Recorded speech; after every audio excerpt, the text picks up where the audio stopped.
280 kilometers, or 180 miles, west of Lanzhou is the town of Wuwei, the first and biggest of the 4 Chinese strongholds in the Hexi corridor. All that's left today is the Citadel Gate.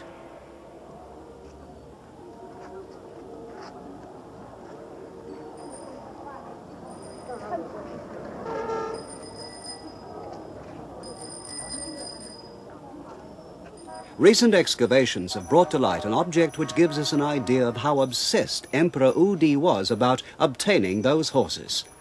It was unearthed in 1960, when relations between China and the Soviet Union began to deteriorate.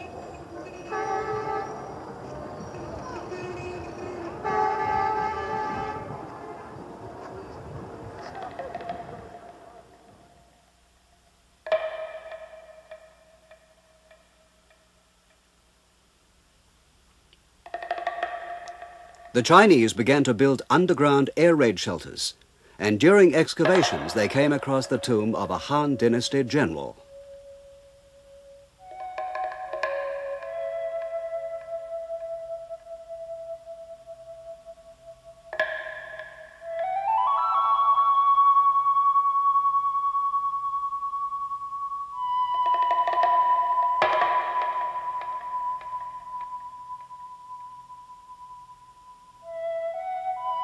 Inside the tomb, this wonderful bronze statuette of a horse was found.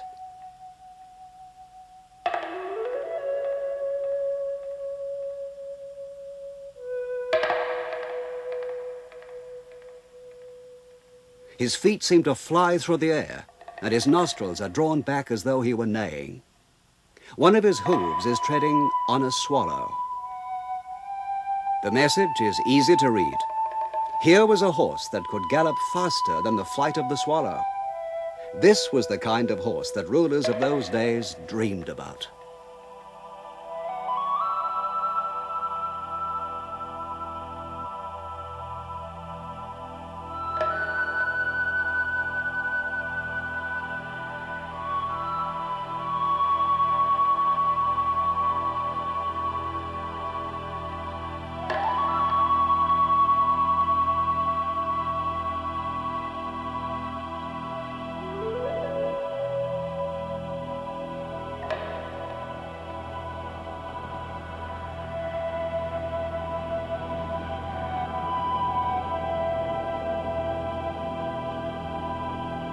So marvelous seemed the Han's cavalry that the Chinese called the horses heavenly Western horses.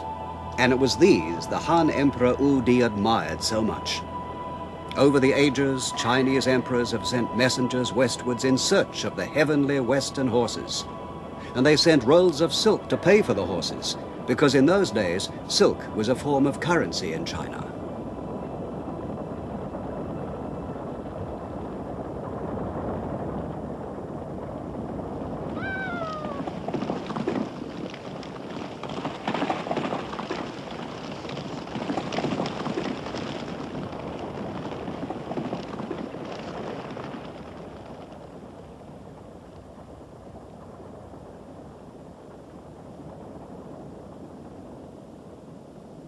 Today, the Chinese army still gets horses from the Shandan pastures in the Qilian Mountains. Horses descended from the ancient heavenly horses are still bred here, and the pastures have a continuous history of 1,300 years. When these pastures were established during the Sui Dynasty in the 6th century AD, a herd of 100,000 horses grazed on them. The modern horses have been interbred with smaller but tough Mongolian ponies, and with the big Kazakh horses, and today there's a herd of 200,000 in Shandan.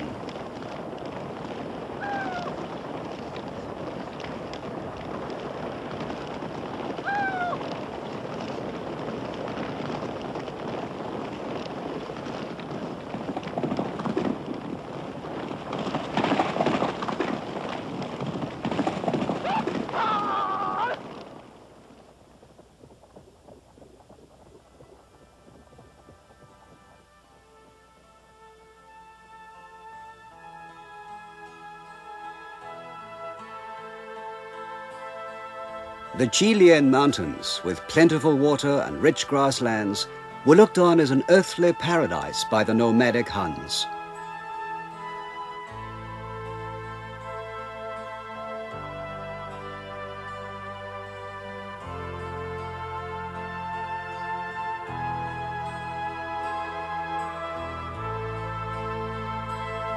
They came from the Yanjiu Mountains, which were also called the Rouge Mountains. They were called this because of a plant which grew there, which the Han women used as a type of cosmetic. Today, the people still sing a plaintive song about how the Huns were defeated so many years ago. The song tells about how they were driven out of their mountains, and how their brides no longer had rouge to paint their cheeks. We lost the Qilian mountains, our sheep, our horses, our cows. We lost the Yanjiu mountains. Now there's no more rouge to color our brides' cheeks.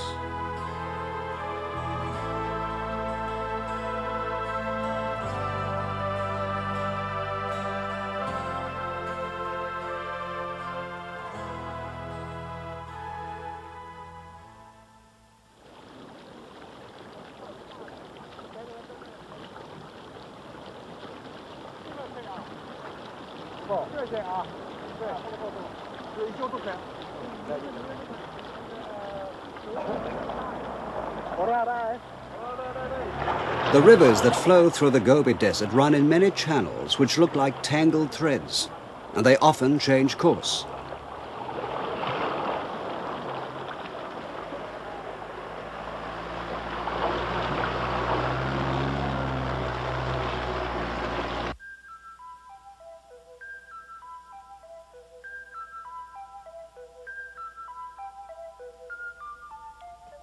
The Dianye River has its source in the permanent snowfields of the Qilian Mountains.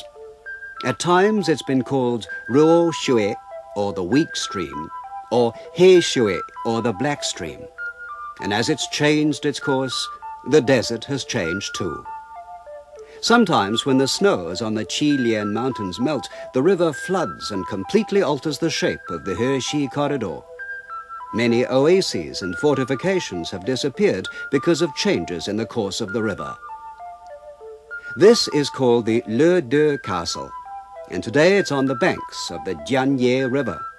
It was built during the Han Dynasty about 2,000 years ago.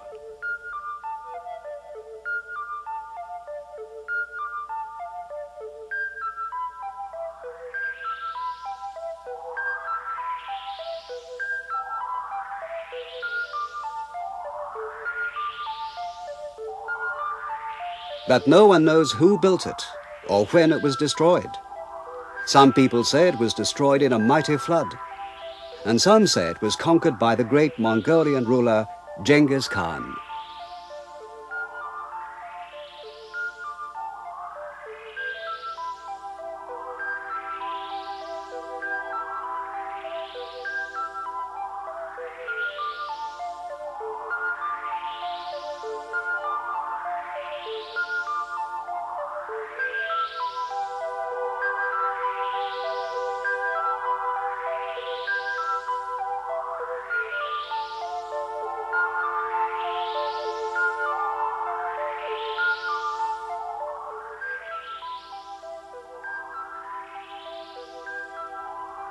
In ancient China, a castle wasn't just a military structure. It provided shelter for an entire town, like a European walled city.